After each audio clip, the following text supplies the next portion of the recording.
Assalamualaikum everyone. Yes, today we will do present indefinite tense, which is the very first tense of tenses. In Urdu, it is called fail hal mutlik. Okay, move towards the indefinition in English.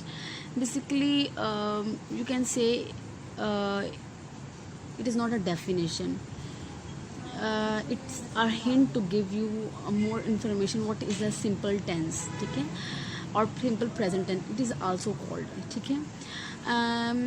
It has simple present tense has habitual act, fact, opinion, schedule, or regular action. You can also pronounce it schedule or schedule. Both are correct. Clear? Now move towards the next. Simple present tense की दोबारा से अगर हम नए पहचान देखें, identification हो, तो हमारे पास क्या होना चाहिए? हैबिट्स होंगे. I always drink coffee at work. She gets up at 7 AM every day. ठीक है, तो ये हैबिट्स हैं उसकी. ट्रू इन प्रेजेंट यानी प्रेजेंट मौजूदा हाल में सच्चाई है. She is 60 years old. तो ये सच है. ठीक है. जनरल ट्रूथ और फैक्ट्स, जैसे the earth is not flat, the sun rises in the east, water boils at 10 degrees Celsius. ठीक है. Future timetables, schedule, my train arrives tomorrow, my flight to Paris on Monday. तो ये हमारे future plans जो हमने schedule यहाँ पे देखा था, वो भी हमारे प्रेजेंट टेंस को फॉलो करेगा. अच्छा जी, उर्दू में अगर हम देखें तो वही बात दोबारा से मैं आपको समझाना चाह रही हूँ ताकि it is very clear to you. जैसे ये आदत है किसी की, ठीक है, ये रस्म व रिवाज हो सकते हैं. जैसे मुस्लिम बरी द डेड. ठीक है, तो मुसलमान जो मुर्दा हैं उनको दफनाते हैं, तो ये उनका हमारा जो है रिवाज है. तो कुदरती कोई कानून है जो sun rises in the east. कुदरती कानून कोई भी हो सकता है, जैसे ज़मीन सूरज के गिर्द घूमती है, तो ये भी कुदरती कानून है. ठीक है. यूनिवर्सल ट्रूथ है 2 and 2 makes 4. 2 और 2 4 होते हैं. ये तो कानून यूनिवर्सल ट्रूथ है कि 2 और 2 4 होते हैं. इसी तरीके से फितरत के तकाजे के बारे में. ठीक है. The duck swim in water. Similarly अगर कोई कोटेशन हम बोल रहे हैं, इक़्तिबास है यानी, तो वो भी हम प्रेजेंट के साथ यूज़ करेंगे. जैसे द कुरान सेज, कोई भी किसी की भी कोटेशन, जैसे कायदे आज़म सेज है, Allama Iqbal says, holy prophet says, तो ये इस तरह तो हम सेज लगाएंगे. सेड कभी नहीं लगाना. इस टेंस की पहचान है जी. उर्दू में ता है, ती है, तेही वगैरह आता है. जैसे वो स्कूल जाता है, वो खेलती है, हम स्कूल जाते हैं. अगेन जो मैं थोड़ा सा बताऊंगी, इन ब्लू कलर आप देखिए, यूज़ इट फॉर. हम किस लिए यूज़ करते हैं? फैक्ट है, हैबिचुअल एक्ट है, थिंग्स दैट डू वो नॉट चेंज. जैसे हम बदल नहीं सकते कोई चीज़ को. डिस्क्राइबिंग योरसेल्फ, अपने आप के बारे में बताना है. ठीक है. जैसे मैं स्कूल जाती हूँ. ठीक है, मैं स्कूल जाती हूँ, या मैं फ़लाँ स्कूल में पढ़ती हूँ. ठीक है. तो ये जो चीज़ें हैं अपने बारे में भी बताना, सेल्फ के बारे में भी. यानी सिंगल वर्ड्स जो हम कभी कभी हमें रिमेंबर करने की ज़रूरत होती है. तो यहाँ पर देखें जी, ऑफन है, यूजुअली. एडवर्ब ऑफ फ्रीक्वेंसी हम यूज़ करते हैं. बात याद रखिएगा, एडवर्ब ऑफ फ्रीक्वेंसी, जैसे often, usually, sometimes, never, always, ये वाली हम जो है एडवर्ब जो हैं वो यूज़ करते हैं मोस्टली इन प्रेजेंट सिंपल. अच्छा, यहाँ पर फॉर्म में देखें ब्लू कलर में, सब्जेक्ट है वर्ब प्लस ऑब्जेक्ट. हमारा सब्जेक्ट कौन सा है? हमारे प्रोनाउंस हो सकते हैं, सिंगुलर और प्लूरल दोनों हो सकते हैं. और हमारा वर्ब जो है, वर्ब की फर्स्ट फॉर्म हम लगाएंगे और हमारा ऑब्जेक्ट आएगा.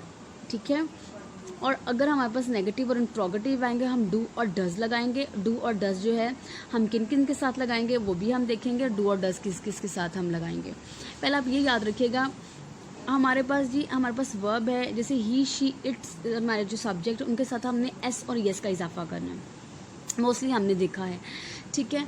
तो हमने एस और यस का अगर हम इजाफा करेंगे तो हमने ये देखना है कि एस और ई एस किस किस के साथ लगाएंगे. जैसे the words which ended at S, S H, C H, X. ठीक है. या वर्ब्स, जो वर्ब्स हैं, ठीक है, उनके साथ हम ई एस लगाएंगे. और जो वर्ब्स एंड हो रही हैं वाई पे, ठीक है, लेकिन उनसे पहले अगर कोई कॉन्सोनेंट है, जैसे ट्राई में आर आ रहा है, क्राई में आर आ रहा है, स्टडी में डी आ रहा है, तो हम वाई की जगह पर हम क्या लगाएंगे? आई ई एस लगाएंगे. क्लियर. और एक और बात जो है बहुत इंपॉर्टेंट है, अगर जो आपका वर्ब है वो वाई से पहले उसके पास वॉल साउंड है, कोई वॉल वर्ड है, ठीक है, तो हम क्या लगाएंगे? उसके बाद हम सिंपली जो है वो एस लगा देंगे. जैसे बी यू वाई. अब यू जो है हमारा वॉल है, इसके बाद हमारे पास वाई आ रहा है, हमने इसके बाद एस लगाना है, हमने आई एस नहीं लगाना। मेरी बात समझ आ रही है? तो ये एक फॉर्मेशन जो है, this formation is also use in जो है when we are transferring singular into plurals. Clear?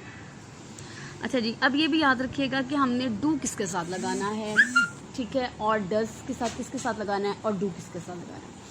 Do हम आई के साथ लगाएंगे। अच्छा, ये भी बात याद रखिएगा, कुछ स्टूडेंट्स कहते हैं जैसे सिंगुलर आई भी तो है, हम इसके साथ क्यों डू लगा रहे हैं? क्यों लगा रहे हैं? हमारा यहाँ पे सिंगुलर और प्लूरल्स का जो है हमारे प्रोनाउंस का इशू है, हमारे डू डज का इशू नहीं है, हमारे प्रोनाउंस का इशू है, ठीक है। तो यहाँ पे हमारा आई के साथ हम डू लगाएंगे, ये बात याद रखिएगा, वी, यू और दे के साथ। मेरी बात याद रखिएगा स्टूडेंट्स, जिन चीज़ों के साथ हम डू लगा रहे हैं उनके साथ जो वर्ब जब आएगा हमने एस और यस का इजाफा नहीं करना, लेकिन जिनके साथ हम अगर डज लगा रहे हैं उनके साथ आपका ना बेसिकली, अगर आप ये देखिए नेगेटिव और इंट्रोगेटिव में आपका हेल्पिंग वर्ब डू ही होता है, ठीक है। आपका helping verb for example do he है, लेकिन उन वर्ब के साथ जिनके साथ ईएस आ रहा है, ही शी इट के साथ ईएस आ रहा है, तो हम इनके साथ क्या लगा देंगे? डज लगा देंगे। क्लियर? हाँ जी, मूव टूवर्ड्स द नेक्स्ट। देखिए जी, यहाँ पर हमारा, अच्छा ये बात याद रखिएगा, डू और डज जो है हमें येस और नो का आंसर देती हैं। डू हैव टेक टी, ठीक है, डू यू प्ले, येस और नो, हम ऐसे आंसर देते हैं ना, येस और नो, ठीक है। तो यहाँ पे भी वही फॉर्मेशन बताई हुई है कि ही, शी, इट और सिंगुलर्स के साथ और किसी नेम के साथ हम जो है वो डू और डज लगाएंगे, एस और येस का इजाफा करेंगे। तो किसी के साथ यहाँ पे प्रीवियस ये देखें, प्रीवियस एग्जाम्पल में यहाँ देखें हमने लिखा है जी, I, we, they, you, like, T, यानी लाइक आपका वर्ब है, उसके साथ हमने टी लगा दिया, और सॉरी एस और यस का इजाफा नहीं किया, लेकिन ही, शी, इट और के साथ हमने जो है वो लाइक्स लगा दिए, क्योंकि हमारा ये सिंगुलर है और थर्ड पर्सन है, इसके साथ हमने जो है, आप ये बात याद रखिएगा क्लास, आपका जो फर्स्ट पर्सन है और आपका फर्स्ट पर्सन और सेकेंड पर्सन है, उसके साथ आप लोगों ने एस और यस का इजाफा नहीं करना, लेकिन थर्ड पर्सन के साथ करना है, लेकिन प्लूरल्स के साथ नहीं करना। अब थर्ड पर्सन में आपका दे प्लूरल आ रहा है तो उसके साथ आपने नहीं करना। Clear? I have an examples for you जी। वो अच्छी किताबें पढ़ती है, शी रीड्स गुड बुक्स, ठीक है। आप हर रोज़ नहाते हैं, you take a bath daily, ये उसकी रूटीन है, ठीक है। मैं सुबह सवेरे उठता हूँ, I get up early in the morning, ठीक है। तोते बातें करते हैं, तोते की तो ये आदत है, ठीक है। Parrots talk. सिमिलरली हमारे पास नेगेटिव में भी हम डज नॉट लगा देंगे with the third person pronoun he, she, it और के साथ, और हमारे जो है, लेकिन हमारा जो प्लूरल है थर्ड पर्सन दे, उसके साथ वो प्लूरल है, दैट्स वाई हम उसके साथ थर्ड जो है वो एस और एस का इजाफा नहीं करेंगे या डू लगाएंगे। जैसे हम मुक्केबाजी का खेल पसंद करते हैं, वी डू नॉट लाइक, नहीं करते हैं, we do not like boxing. आप शाम को सैर के लिए नहीं जाते हैं, you do not go for a walk in the evening. अब यू के साथ हमें डू लगाना है। Clear class? अच्छा जी, अब यहाँ पे एक और थोड़ा सा इशू आ गया जी। If there is WH family, यहाँ पर WH फैमिली 3 लिखे हुए हैं, लेकिन और भी WH फैमिली जैसे हाउ है, where, when, which, all these, अगर वो आ जाते हैं, जैसे क्या असलम स्कूल जाता है, तो असलम स्कूल जाता है, उससे पहले क्या लगा दिया है, जैसे तो वो नहीं, अगर क्या असलम तो उसके साथ तो डज आ जाएगा, ठीक है। और भी कुछ जो सवालिया फ़िक्रे होते हैं जिनमें जैसे वो कहाँ स्कूल जाता है, वो कहाँ स्कूल जाता है, where he goes to school. तो वेयर जो है हम डू और डज अगर आ गए सवालिया फ़िक्रे में, तो हमने सबसे पहले हमने अपना WH फैमिली लगानी है, देन हमारा इंट्रोगेटिव जो है वो ऑक्सिलरी वर्ब आएगा विच इज़ डू और डज, देन हमारा जो है हम लोग अपना जो है वर्ब लगाएंगे, देन हमारा ऑब्जेक्ट आएगा।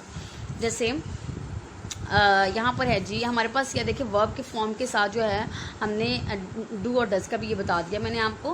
क्या वो एक साथ नहीं खेलते हैं, do they not play together. क्या मोटरसाइकिल नहीं चलाते हैं, does she not ride a bike, ठीक है, नहीं चलाती है। क्या मैं इंग्लिश नहीं बोलता हूँ, do I not speak English.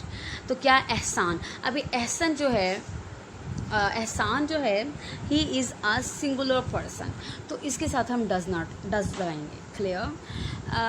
Hope you will understand it carefully.